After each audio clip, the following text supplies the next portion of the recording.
Mindset में हम देखेंगे कि कामयाबी हासिल करने के लिए आपको किस तरह की सोच रखनी चाहिए। ये किताब हमें दो अलग अलग माइंडसेट के बारे में बताती है और साथ ही यह भी बताती है कि सफल लोगों के पास कौन सा माइंडसेट होता है। इस किताब से हम सफल होने के माइंडसेट के बारे में जानेंगे। यह बुक किसके लिए है? 1. वे जो यह सोचते हैं कि सफलता हासिल करना सबके बस की बात नहीं होती। 2. वे जो अलग अलग लोगों की अलग अलग सोच के बारे में जानना चाहते हैं। 3. वे जो गलतियों के महत्व के बारे में जानना चाहते हैं। जब आपका सामना फेलियर से होता है तो आपके मन में सबसे पहला थॉट क्या आता है? क्या आपका कॉन्फिडेंस तुरंत कम हो जाता है या आप उस हार को एक लर्निंग एक्सपीरियंस के रूप में देखते हैं? क्या आप हर एक चैलेंज को इस नजरिए से देखते हैं कि वो बस ये साबित करने का एक मौका है कि आप कितने स्मार्ट और टैलेंटेड हैं, या आप उसे ऐसी चीज के रूप में देखते हैं जो आपको ग्रो करने में मदद करती है? क्योंकि हर इंसान बिल्कुल यूनिक और दूसरों से अलग होता है, इसलिए हमारे एक्सपीरियंस भी एक दूसरे से बहुत अलग होते हैं। यहाँ तक कि अगर हमारा सामना बिल्कुल एक जैसी प्रॉब्लम से होता है, जैसे कि किसी टफ एग्जाम को पास करने के लिए तैयारी करना, तब भी हम अपने खुद के तरीके से उससे डील करते हैं। तो ऐसा क्यों होता है कि कुछ लोग एक चैलेंज को पार करने के बाद ग्रो करने लगते हैं, वहीं कुछ लोग उसके आगे घुटने टेक कर वहां से कभी आगे ही नहीं बढ़ पाते? आपके हर सवाल का जवाब इस बुक में मौजूद है। इस बुक के द्वारा आप समझेंगे कि कैसे अपने बारे में आपकी सोच आपकी जिंदगी के हर पहलू पर अपना गहरा असर डालती है। आप जानेंगे कि आपका माइंडसेट यानी नजरिया कितना इंपॉर्टेंट होता है। ये आपके जीने के तरीके और प्रॉब्लम का सामना करने की एबिलिटी पर असर डालता है। इसमें आपको अलग अलग माइंडसेट वाले लोग किस तरह अपनी जिंदगी जीते हैं उसकी भी झलक देखने को मिलेगी। इस तरह आप अपने खुद के माइंडसेट के बारे में जानेंगे और ये भी समझेंगे कि अगर जरूरत पड़ी तो आप खुद को कैसे बदल सकते हैं।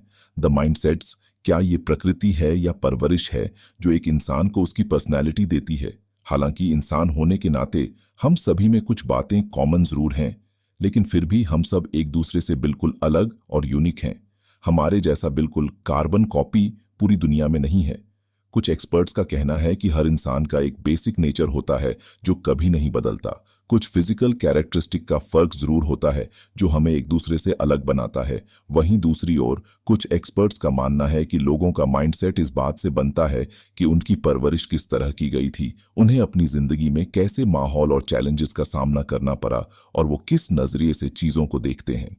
तो अब इन दोनों में से कौन सही है? तो जवाब है दोनों। ये दोनों साथ साथ चलते हैं। अब आप खुद को कैसे देखते हैं वो आपको बना भी सकता है और बिगाड़ भी सकता है। ये बात सुनने में अजीब लग रही होगी, लेकिन ये बिल्कुल सच है। कुछ लोगों को लगता है कि वो बहुत होशियार और स्मार्ट हैं और इसमें उन्हें बिल्कुल भी डाउट नहीं होता, तो इसे फिक्स्ड माइंडसेट कहते हैं। इन लोगों का मानना है कि हम सब एक लेवल ऑफ इंटेलिजेंस और लिमिटेड कैपेसिटी के साथ पैदा होते हैं और इसे कम या ज्यादा नहीं किया जा सकता। इनका माइंडसेट जैसे एक पत्थर की लकीर हो जाती है जहां वो खुद को बदलना ही नहीं चाहते, और ये इनके अंदर एक गहरी इच्छा को जन्म देता है। ये लोग हर किसी को ये साबित करना चाहते हैं कि ये कितने स्मार्ट हैं। ऑन्टर ने इस माइंडसेट को बहुत से लोगों में देखा है जो इसे अपने एजुकेशन, करियर और रिलेशनशिप में दिखाने की कोशिश करते हैं। ऐसे लोगों को लगता है कि हर सिचुएशन खुद को स्मार्ट साबित करने का एक मौका है, और अगर वो ऐसा नहीं पाए तो वो खुद को एक फेलियर समझने लगते हैं। इन सब से अलग एक और माइंडसेट है जो कहती है कि एफर्ट के जरिए खुद को बदला जा सकता है। इसे ग्रोथ माइंडसेट कहा जाता है। ऐसा तब होता है जब आपको लगता है कि जिन क्वालिटीज के साथ आप बड़े हुए हैं उसकी वजह से आप एक पॉइंट पर आकर अटक गए हैं। इसलिए आप बड़े जुनून और जोश के साथ खुद को बदलने की कोशिश करने लगते हैं, क्योंकि आप जानते हैं कि आपको अभी बहुत कुछ सीखना बाकी है। इन लोगों का मानना है कि पैदाइशी टैलेंट जैसी कोई चीज नहीं होती और किसी भी चीज को एफर्ट और लगातार प्रैक्टिस के जरिए हासिल किया जा सकता है। आइए इसे एक एग्जाम्पल से समझते हैं। इमेजिन कीजिए कि आप एक कॉलेज स्टूडेंट हैं और जब आप मंडे को कॉलेज गए तो आपका वो दिन बहुत ही बुरा गुजरा। ना सिर्फ आपको अपने पसंदीदा क्लास में बहुत कम मार्क्स मिले, बल्कि आपको पार्किंग का फाइन भी देना पड़ा। इसके बाद जब आपने अपने दोस्त के साथ अपने इमोशंस को शेयर करने की कोशिश की तो उसने आपकी बात पर ध्यान ही नहीं दिया। अब अगर यहाँ आपका फिक्स्ड माइंडसेट होगा तो आप खुद के लिए बुरा महसूस करने लगेंगे और तो और आप यहाँ तक सोच लेंगे कि आपकी जिंदगी बिल्कुल बेकार है और इस पूरी दुनिया में आप सबसे बड़े बेवकूफ हैं। जब आपका माइंडसेट फिक्स्ड होता है तो आप खुद पर दया करने लगते हैं, अपने गुस्से और दुख को कम करने के लिए जंक फूड खाने लगते हैं और इस बात पर गंगा जमुना बहाने लगते हैं कि आप कितने बड़े लूजर हैं। ऐसे लोग दूसरों को दोष देने और बहाने बनाने की सोच को अपना लेते हैं। ये किसी चीज की जिम्मेदारी लेना नहीं चाहते। आप इन सब चीजों में ना जाने कितना टाइम वेस्ट करते हैं, लेकिन 2 मिनट इस बात पर गौर नहीं करते कि क्या सच में आपका दिन इतना बुरा था कि आप इस तरह रिएक्ट करें। क्योंकि फिक्स्ड माइंडसेट वाले लोग हर वक्त खुद को साबित करने की कोशिश में लगे रहते हैं। उन्हें लगता है कि छोटी सी भी गलती का मतलब है कि वो फेल गए हैं। उनके इमोशन एक्सट्रीम होते हैं। उन्हें बीच का रास्ता दिखाई नहीं देता। अगर वो पहली कोशिश में कामयाब नहीं होते तो वो बस मान लेते हैं कि उनके पास वो स्किल और टैलेंट ही नहीं है और उन्हें अब कोशिश करना बंद कर देना चाहिए। अब इसी सिचुएशन को ग्रोथ माइंडसेट में इमेजिन करें। अब खुद को बुद्धू कहने की बजाय आपके साथ हुई हर घटना को आप एनालाइज करने लगते हैं। आपको लगता है कि शायद आपको पार रचने की अलग टेक्निक यूज करनी चाहिए, गाड़ी को पार्किंग जोन में पार्क करना चाहिए और सोचना चाहिए कि शायद आपका दोस्त खुद उस वक्त परेशान होगा, इसलिए आपकी बात पर ध्यान नहीं दे पाया। भले ही आपको बुरा लग रहा हो कि आपका दिन कितना खराब था, आप हर चीज को एक अलग नजरिए से देखकर उसे डील करने की कोशिश करते हैं। क्या आप फर्क देख पा रहे हैं? ये हमें कितने नेगेटिव इमोशन से बचाता है। नेक्स्ट चैप्टर है इनसाइड द माइंडसेट्स। जब आपका माइंडसेट फिक्स्ड होता है तो आप एफर्ट को एक बुरी चीज समझते हैं। क्योंकि आपकी सोच फ्लेक्सिबल नहीं होती तो आप बस मान लेते हैं कि या तो आप बहुत स्मार्ट हैं या बिल्कुल स्मार्ट नहीं हैं। लेकिन अगर आप ग्रोथ माइंडसेट वाले हैं तो आप समझते हैं कि एफर्ट करना ही आपको स्मार्ट बनाता है। इसमें आपका मकसद किसी को कुछ साबित करना नहीं होता, बल्कि आपका गोल होता है खुद को लगातार इंप्रूव करते रहना। हालांकि ये माइंडसेट सिर्फ एक बिलीफ सिस्टम है, लेकिन ये बहुत पावरफुल होते हैं। कैरल ड्वेक ने हांगकांग यूनिवर्सिटी में एक एक्सपेरिमेंट करने का फैसला किया। इस यूनिवर्सिटी में पढ़ाने के लिए इंग्लिश लैंग्वेज का इस्तेमाल किया जाता है। जाहिर सी बात है कि वहां कुछ स्टूडेंट्स ऐसे भी थे जो इस लैंग्वेज को अच्छे से नहीं समझते थे।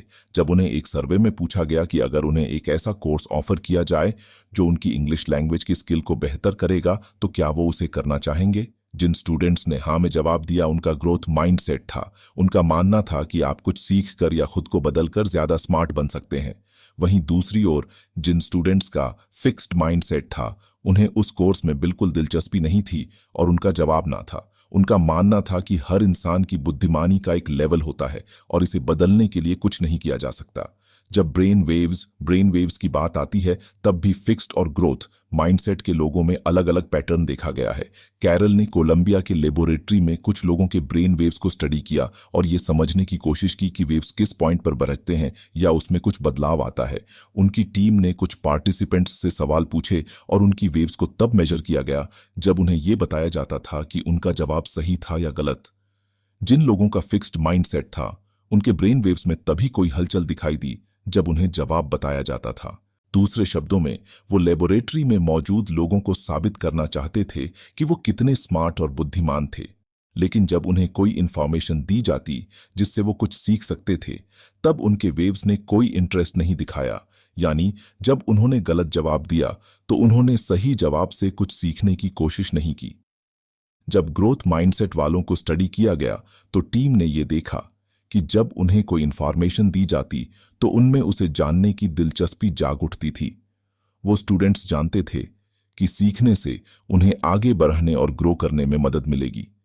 क्योंकि फिक्स्ड माइंडसेट वाले चुनौतियों का सामना करने से कतराते हैं, वो हमेशा अपने कंफर्ट जोन में रहना चाहते हैं और अपना कॉन्फिडेंस उन चीजों के जरिए बढ़ाते हैं जिन्हें वो आसानी से और अच्छे से कर सकते हैं। वो खुद को सबसे ऊपर और बेस्ट समझते हैं क्योंकि उन्हें लगता है कि उनके पास जो नॉलेज और टैलेंट है उसके ऊपर कुछ सीखने की गुंजाइश ही नहीं है और वो सब कुछ पहले से ही जानते हैं। लेकिन अगर वो इसे भी इम्प्रूव कर अपने फुल पोटेंशियल तक पहुंच जाते तो क्या होगा। यहाँ फिर वही बात आती है कि ऐसे लोग मेहनत करना और रिस्क लेना पसंद नहीं करते। इनकी सोच होती है कि अगर आपको किसी चीज में एफर्ट लगाने की जरूरत है तो इसका मतलब है कि आप उस चीज में अच्छे नहीं हैं, तो उसे बेकार में ट्राई करने का क्या मतलब। उनकी सुई इसी बात पर अटकी रहती है कि या तो उनके पास पूरी स्किल है या बिल्कुल भी नहीं है। लेकिन अगर आपने सीखने से इनकार कर दिया तो आप इम्प्रूव कैसे करेंगे? ग्रोथ माइंडसेट वाले अक्सर खुद से यही सवाल पूछते हैं, इसलिए वो चैलेंज एक्सेप्ट करने के लिए तैयार रहते हैं, क्योंकि वो जानते हैं कि अगर वो फेल भी हुए तब भी वो उससे कुछ ना कुछ जरूर सीखेंगे। और ऐसा नहीं है कि ग्रोथ माइंडसेट वालों को फेलियर से तकलीफ नहीं होती, लेकिन वो इस फेलियर को खुद को तोड़ने नहीं देते। उनका जज्बा होता है कि मैं फेल हुआ तो क्या हुआ, मैं अपनी गलतियों से सीखकर दोबारा इसका सामना कर इसे पार करूंगा। नेक्स्ट चैप्टर है the truth about ability and accomplishment. अब सवाल आता है कि क्या आपके माइंडसेट का आपके स्कूल की परफॉर्मेंस पर असर पड़ता है? कैरल और उनके साथियों द्वारा किए गए एक स्टडी ने साबित किया है कि हाँ, इसका असर होता है। उन्होंने कुछ केमिस्ट्री स्टूडेंट्स की परफॉर्मेंस और उनके माइंडसेट को स्टडी किया। उनका कोर्स ये डिसाइड करने वाला था कि वो प्री मेड करिकुलम में सिलेक्ट होंगे या नहीं। वो स्टूडेंट्स काफी टेंस थे, लेकिन उन्हें कहीं ना कहीं उम्मीद भी थी। जब स्टूडेंट्स क्लास अटेंड करते थे तो रिसर्च करने वालों ने उनके पढ़ने की स्ट्रेटेजी और उनके माइंडसेट को नोट करना शुरू किया। उन्होंने देखा कि ग्रोथ माइंडसेट वाले स्टूडेंट्स को अच्छे मार्क्स मिले थे। जब उन्हें किसी टेस्ट में कम मार्क्स मिलते तो वो ज्यादा मेहनत कर दोबारा टेस्ट के लिए तैयारी करते। वहीं फिक्स्ड माइंडसेट वाले स्टूडेंट्स का अगर एक एग्जाम खराब हो जाता तो वो बाकी बचे हुए एग्जाम में भी अच्छा परफॉर्म नहीं करते थे। फिक्स्ड माइंडसेट वालों के पढ़ने की स्ट्रेटेजी कुछ इस तरह है, वो अपनी किताबें और नोट्स पढ़ते हैं। अगर उन्हें कोई कॉन्सेप्ट समझ नहीं आता तो वो उसे समझने की कोशिश नहीं करते, बल्कि उसे रटने लगते हैं। अब अगर उन्हें कम मार्क्स मिलते हैं तो वो मान लेते हैं कि उनका डॉक्टर बनने का सपना वहीं खत्म हो गया है। वो इसी बात पर अड़े रहते हैं कि उनसे जितना हो सकता था उन्होंने किया और मेहनत करने से कुछ नहीं होता। वहीं ग्रोथ माइंडसेट वाले स्टूडेंट्स ने सिर्फ एग्जाम पास करने के लिए पढ़ाई नहीं की, बल्कि उन्होंने उस कोर्स को समझने की कोशिश की। वो कॉन्सेप्ट को समझते हैं, उसे अंधाधुन रट्टा नहीं मारते। जब उन्हें कम मार्क्स मिलते तो वो उसे एक मोटिवेशन के रूप में लेकर और मेहनत से पढ़ते थे। यहां एक और प्रूफ है कि सही माइंडसेट और सही टीचिंग के जरिए कोई भी एक्स्ट्राऑर्डिनरी परफॉर्मेंस दे सकता है। लॉस एंजल्स में गारफील्ड हाई स्कूल सबसे खराब स्कूल था। वहां के टीचर्स और स्टूडेंट्स दोनों में ही जोश और मोटिवेशन की कमी थी। लेकिन वहां ग्रोथ माइंडसेट वाले ऐसे दो खास टीचर थे जिन्होंने सोचा कि वहां के स्टूडेंट्स कॉलेज लेवल का कैलकुलस सीख सकते थे। उन दोनों टीचर के नाम थे जाइमी एस्कलांटे और बेंजामिन जिमेनेज। उन्होंने बच्चों को सिर्फ कैलकुलस पढ़ाया ही नहीं, बल्कि उन्हें मैथ्स में नेशनल चार्ट पर सबसे टॉप पर पहुंचाया भी। अपने ग्रोथ माइंडसेट के कारण जेमी और बेंजामिन ने बच्चों को पढ़ने के लिए मोटिवेट किया। उन्होंने उनसे कहा कि वो खुद को एक फेलियर ना समझें और मेहनत हमें कुछ भी अचीव करने के लायक बना देती है। स्टूडेंट्स ने उनकी बातों को सीरियसली लिया और खुद पर यकीन करने का माइंडसेट अपनाने लगे कि वो उस एग्जाम को बखूबी पास कर सकते थे, और अंत में बिल्कुल वैसा ही हुआ। उन्होंने इतना अच्छा परफॉर्म किया था कि उन्हें इसके लिए अवार्ड भी दिया गया।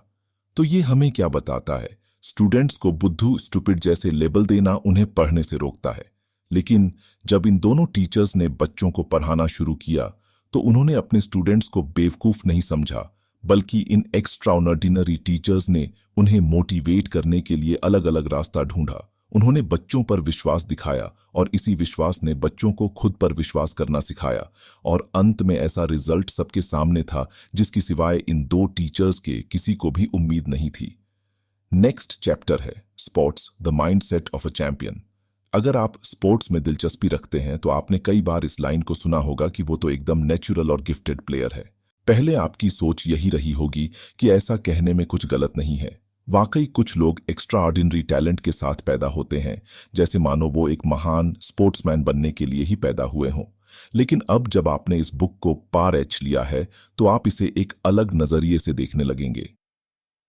हालांकि फिजिकल क्वालिटी जैसे अच्छी हाइट, लंबे पैर वगैरह आपको कुछ एडवांटेज जरूर देते हैं, लेकिन ये सिर्फ आपका माइंडसेट ही है जो आपको दूर तक ले जा सकता है। बिली बीन के लिए कहते हैं कि वो भी एक नेचुरली गिफ्टेड इंसान है। जब वो स्कूल में थे तो स्पोर्ट्स में बहुत एक्टिव थे। बास्केटबॉल में वो MVP थे और फुटबॉल में क्वार्टरबैक। बेसबॉल में वो सबसे बेहतरीन हिटर थे। उनके पास सब कुछ था सिवाय एक चैंपियन के माइंडसेट के। बिली का माइंडसेट इतना रिजिड था कि उन्हें लगता था कि उनका पैदाइशी टैलेंट उन्हें सबसे यूनिक प्लेयर बनाने वाला था। लेकिन जैसे जैसे वो माइनर लीग से मेजर लीग की ओर बढ़ने लगे, वो खुद पर कंट्रोल खोने लगे। जब भी उनसे कोई गलती होती तो उन्हें बहुत गुस्सा आने लगता और वो उस स्ट्रेस को हैंडल नहीं कर पाते थे। वो लोगों पर अपना गुस्सा उतारने लगे थे। वो अपने फिक्स्ड माइंडसेट में इतने उलझ गए कि अपनी प्रॉब्लम को सोल्व ही नहीं कर पाए। वो भी यही सोचने लगे कि अगर उनसे गलती होती है तो इसका मतलब है कि वो नेचुरली गिफ्टेड नहीं है। उनका मानना था कि एफर्ट और प्रैक्टिस सिर्फ उन लोगों के लिए है जो कभी बेस्ट हो ही नहीं सकते। दुर्भाग्य से यही माइंडसेट उनकी हार और डाउनफॉल का कारण बन गया। बीन एक उम्दा बेसबॉल प्लेयर तो नहीं बन पाए, इसके बजाय वो एक मेजर लीग में एग्जीक्यूटिव बन गए। इसी काम के दौरान उन्हें एहसास हुआ कि उनमें कितना बड़ा दोष था, और वो था उनका फिक्स्ड माइंडसेट। लेनी डिक्स्ट्रा जो पहले उनके टीममेट थे, उन्होंने बीन को अपनी गलती का एहसास करवाया। लेनी किसी नेचुरल गिफ्ट के साथ पैदा नहीं हुए थे, बल्कि अगर उनकी तुलना बीन से की जाए तो बीन आसानी से उन्हें पछाड़ सकते थे। लेकिन बीन ने देखा कि लेनी का माइंडसेट एक चैंपियन जैसा था।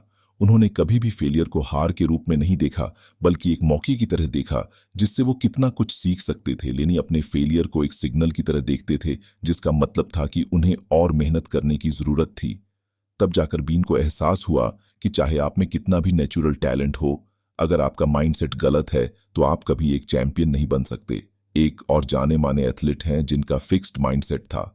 उनका नाम पेड्रो मार्टिनेज था।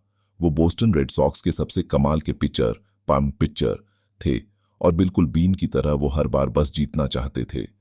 मार्टिनेज और उनकी टीम ने न्यूयॉर्क यांकीज को हारने की ठान ली थी। वो बस किसी भी कीमत पर जीतना चाहते थे। बोस्टन रेड सॉक्स ने पिछले 85 सालों से वर्ल्ड सीरीज नहीं जीती थी और उन्हें पक्का यकीन था कि टीम में मार्टिनेज के होने की वजह से वो इस हार के सिलसिले को खत्म कर जरूर जीतेंगे। लेकिन मैच के दौरान मार्टिनेज ने न सिर्फ ये दिखाया कि उनका माइंडसेट एक चैंपियन का बिल्कुल नहीं था, बल्कि ये भी जाहिर कर दिया कि उनमें कोई स्पोर्ट्समैन स्पिरिट नहीं थी। जब यांकीज जीत रहे थे तो उन्हें गुस्सा आने लगा। इतना ही नहीं, उन्हें बैटर को जोर से बॉल मारा, दूसरे प्लेयर को मारने की धमकी दी और यांकीज के 72 साल के कोच डॉन जिमर के साथ बहस भी करने लगे। मार्टिनेज को फेलियर हैंडल करना ही नहीं आता था और सबसे बड़ी बात, उन्होंने अपनी गलतियों से सीखने की कोशिश नहीं की, जिसका नतीजा ये हुआ कि रेड सॉक्स बुरी तरह मैच हार गए। आइए अब हम न्यूयॉर्क यांकीज के बारे में बात करते हैं।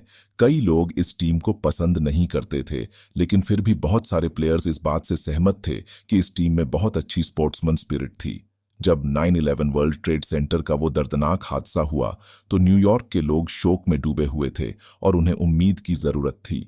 हालांकि न्यूयॉर्क यांकीज पर भी इस हादसे का इसका गहरा असर हुआ था, लेकिन उन्होंने अपनी हिम्मत को जुटाया और एक के बाद एक गेम जीतते चले गए।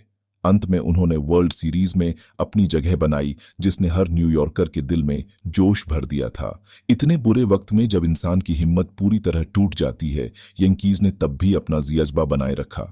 वो पूरे जोश और हिम्मत के साथ खेले, उस फाइटिंग स्पिरिट को जिंदा किया और अच्छी परफॉर्मेंस से सबका दिल और सम्मान जीता। इससे पता चलता है कि उनका कैरेक्टर्स कितना स्ट्रोंग है, उनमें अटूट विल पावर और पॉजिटिव माइंडसेट है।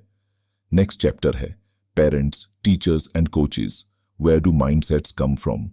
ये जानते हुए भी कि हमारे पेरेंट्स, टीचर्स और वेल विशर्स हमारा भला चाहते हैं, कभी कभी उनसे मिलने वाली तारीफ से हमारा दम घुटने लगता है। वो जो कुछ भी कहते हैं उसका आपके माइंडसेट पर असर होता है और वो या तो बेहतर हो जाता है या बदतर हो जाता है। बच्चे बहुत सेंसिटिव होते हैं और बड़े उनसे जो भी कहते हैं वो उनके माइंड और दिल में बैठ जाता है। कई बार वो उसका एक अलग ही मतलब निकाल लेते हैं।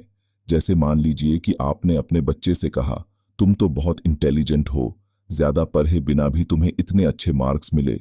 अब बच्चा इसका मतलब ये निकालता है कि मुझे पढ़ने के लिए ज्यादा मेहनत नहीं करनी चाहिए, क्योंकि मेहनत करने का मतलब है कि मैं इंटेलिजेंट नहीं हूं। जब आप कहते हैं कि तुम तो चीजों को बड़ी जल्दी समझ जाते हो, तुम तो बहुत स्मार्ट हो, तब एक बच्चा सोचता है, अगर मैं तुरंत सब कुछ नहीं सीखूंगा तो मुझे स्टूपिड कहा जाएगा। इसलिए बचपन से ही हमारी फिक्स्ड या ग्रोथ माइंडसेट बनना शुरू हो जाती है। इसलिए हमें बहुत ध्यान से और सोच समझकर बच्चों की तारीफ या उनसे कुछ कहना चाहिए। अगर आप तारीफ करना चाहते हैं तो उस मेहनत और प्रोसेस की करें जिससे उसे सक्सेस मिली है। जैसे अगर आपके बच्चे के मार्क्स अच्छे आए हैं तो ये कहने के बजाय कि तुम बहुत इंटेलिजेंट हो, ये कहें कि तुमने खेलने के बजाय पढ़ने में जो समय दिया है और मेहनत की है ये उसकी वजह से हुआ है। अगर आप एक टीचर हैं और किसी स्टूडेंट को उसके अच्छे ऐसे के लिए शाबाशी देना चाहते हैं तो उसके काम में लगाए एफर्ट की तारीफ करें। अगर आप लोगों में ग्रोथ के माइंडसेट को बढ़ावा देना चाहते हैं तो आपको उनके मेहनत और एफर्ट की तारीफ करनी चाहिए जो वो अपने काम में लगाते हैं, उनके अचीव किए हुए रिजल्ट की नहीं। अपने शब्दों को बहुत सोच समझकर कहें क्योंकि आप सामने वाले को क्या मैसेज भेज रहे हैं वो ज्यादा जरूरी होता है। अपने आप से पूछें कि क्या आपकी बातें किसी को ग्रो करने में मदद कर रही हैं या आपकी बातों से उन्हें ऐसा लगता है कि आप उनकी काबिलियत को जज कर रहे हैं। चाहे आप पेरेंट हों, टीचर हों या एक कोच, एक बच्चा जो अचीव करना चाहता है उसे उसमें एफर्ट लगाने के लिए मोटिवेट करें। उन्हें फेलियर को हार नहीं बल्कि कुछ सीखने के मौके के रूप में देखने के लिए इनकरेज करें। नेक्स्ट चैप्टर है चेंजिंग माइंडसेट्स, अ वर्कशॉप। हालांकि माइंडसेट बचपन से ही डेवलप होना शुरू हो जाता है, आप उसे बदल सकते हैं। अगर आपका माइंडसेट भी फिक्स्ड है तो चिंता ना करें। माना कि माइंडसेट बदलना आसान नहीं होता, लेकिन आप अपने सोचने का दायरा बढ़ाकर नई सोच को अपनाकर ऐसा कर सकते हैं और यकीन मानिए वो आपके पुराने नजरिए से बहुत बेहतर होगा। साइकेट्रिस्ट एरोन बेक ने जब अपने पेशेंट्स की बातें सुनी तब उन्हें इस बात का एहसास हुआ उनकी प्रॉब्लम की जड़ थी उनका बिलीफ सिस्टम जो उन्होंने अपने बारे में और दूसरों के बारे में बना रखा था। हमारा माइंड हमारे आसपास होने वाली हर चीज को बड़े गौर से नोटिस करता है। यहीं से हमारा माइंडसेट बनना शुरू होता है। कई बार हम बातों का गलत मतलब निकाल लेते हैं जो हमें चिंतित और उदास महसूस कराता है। कॉग्निटिव थेरेपी इसे सोल्व करने में मदद करती है। एग्जाम्पल के लिए अलाना को अपनी क्लास में सबसे कम मार्क्स मिले थे। अब कॉग्निटिव थेरेपी की मदद से वो खुद से ये नहीं कहेगी कि मैं कितनी स्टूपिड हूं, बल्कि वो उन घटनाओं के बारे में सोचने लगेगी जब उसे अच्छे मार्क्स मिले थे। ये थेरेपी उसे सोचने में मदद करेगी कि सिर्फ मार्क्स उसकी इंटेलिजेंस को नहीं दिखा सकते। फेल होना बस हमारी ग्रोथ का एक हिस्सा होता है। कॉग्निटिव थेरेपी लोगों को ये महसूस करने में मदद करती है कि वो जो खुद के बारे में सोचते हैं वो पत्थर की लकीर नहीं है, उनकी सोच गलत भी हो सकती है। अगर आप जानते हैं कि आपका माइंडसेट भी फिक्स्ड है और आप उसे बदलना चाहते हैं तो आपने आधी जंग तो वैसे ही जीत ली। इस बात को समझें कि इतनी आसानी से आपका माइंडसेट बदलने वाला नहीं है क्योंकि आप उसी सोच के साथ पले बढ़े हैं और अब तक आपको लगता था कि जिंदगी को देखने का बस यही एक नजरिया होता है। अगली बार जब आपका सामना फेलियर से हो तो इस बात पर ध्यान दें कि किस तरह के थॉट आपके दिमाग में चल रहे थे। इस बात को याद रखें कि आपने खुद से क्या क्या कहा और उसने आपको कैसा महसूस करवाया। उसके बाद ये देखने की कोशिश करें कि एक ग्रोथ माइंडसेट वाला इंसान उसे किस नजरिए से देखता। सही मायने में अपनी सोच को बदलने में थोड़ा वक्त जरूर लगेगा, लेकिन इस उम्मीद को बनाए रखें कि बहुत जल्द आप खुद को आजाद महसूस करेंगे और बाद में ऑटोमेटिकली बिना एफर्ट लगाए आपकी सोच पॉजिटिव दिशा में जाने लगेगी। तो क्या सोच रहे हैं? ग्रोथ माइंडसेट को अपनाने में अब भी देर नहीं हुई है। हर सुबह बदलाव के लिए एक नया मौका लेकर आती है। कंक्लूजन तो आपने इस बुक में दो तरह के माइंडसेट के बारे में सीखा, जो है फिक्स्ड माइंडसेट और ग्रोथ माइंडसेट। जब आपका माइंडसेट फिक्स्ड होता है तो आप सोचते हैं कि आपके स्किल और टैलेंट को बदला या बेहतर नहीं किया जा सकता। यही कारण है कि आप सिर्फ दो तरह के रिजल्ट के बारे में सोचते हैं कि या तो आपके पास नेचुरल टैलेंट है या बिल्कुल भी टैलेंट नहीं है। आपकी सोच हार या जीत तक ही सीमित रह जाती है और आप ग्रोथ के बारे में सोच ही नहीं पाते। फिक्स्ड माइंडसेट वाले मानते हैं कि हम लिमिटेड कैपेसिटी के साथ पैदा होते हैं और सीखना या मेहनत करना फिजूल है। असल में फिक्स्ड माइंडसेट वाले हारने से डरते हैं कि अगर वो फेल हो गए तो उनकी इमेज खराब हो जाएगी और सब उन्हें फेलियर समझेंगे, इसीलिए वो चैलेंज एक्सेप्ट नहीं करना चाहते। जबकि ग्रोथ माइंडसेट हमें सिखाती है कि सीखने का कोई अंत नहीं होता। इसमें आप अपनी गलतियों से सीखकर लगातार इंप्रूव करते हैं। फेल होने के बाद भी आप रिस्क लेना बंद नहीं करते और अपना एफर्ट करते रहते हैं और अंत में यही मेहनत आपको लाइफ में बहुत सक्सेसफुल बनाती है। आपने ये भी समझा कि आपके माइंडसेट का आपकी लाइफ पर कितना गहरा असर होता है। जब आप किसी प्रॉब्लम का सामना करते हैं तो फिक्स्ड माइंडसेट आपको ढीठ बना देता है, जो आपको दूसरे रास्ते को देखने नहीं देता, जबकि ग्रोथ माइंडसेट आपको एक नया रास्ता दिखाकर उस प्रॉब्लम को सोल्व करने में और लाइफ में आगे लेकर जाने में मदद करता है। फिक्स्ड माइंडसेट आपको महसूस कराता है कि आप में कुछ कमी है, जबकि ग्रोथ माइंडसेट आपको महसूस कराता है कि हमारा गोल परफेक्ट बनना नहीं है, बल्कि एक ऐसा इंसान बनना है जो हर रोज इंप्रूव करके खुद को आगे ले जाना चाहता है। खुद के बारे में अपनी राय को बदलना थोड़ा मुश्किल जरूर है, लेकिन नामुमकिन नहीं। अपने खुद के विचारों को आपको पीछे पकड़कर रखने ना दें और कभी सीखना और कोशिश करना बंद ना करें, क्योंकि जिस दिन आपने मान लिया कि आपको सब कुछ आता है और आपको कुछ सीखने की जरूरत नहीं है, असल में आपकी असली हार उसी दिन होगी। तो कैसा लगा समरी कमेंट में जरूर बताइएगा। और अगर आपको किसी और बुक का समरी सुनना है तो उस बुक का नाम कमेंट करें, साथ ही वीडियो को लाइक, शेयर एंड चैनल को सब्सक्राइब करना ना भूले। मिलते हैं नेक्स्ट बुक समरी में, तब तक के लिए नमस्ते।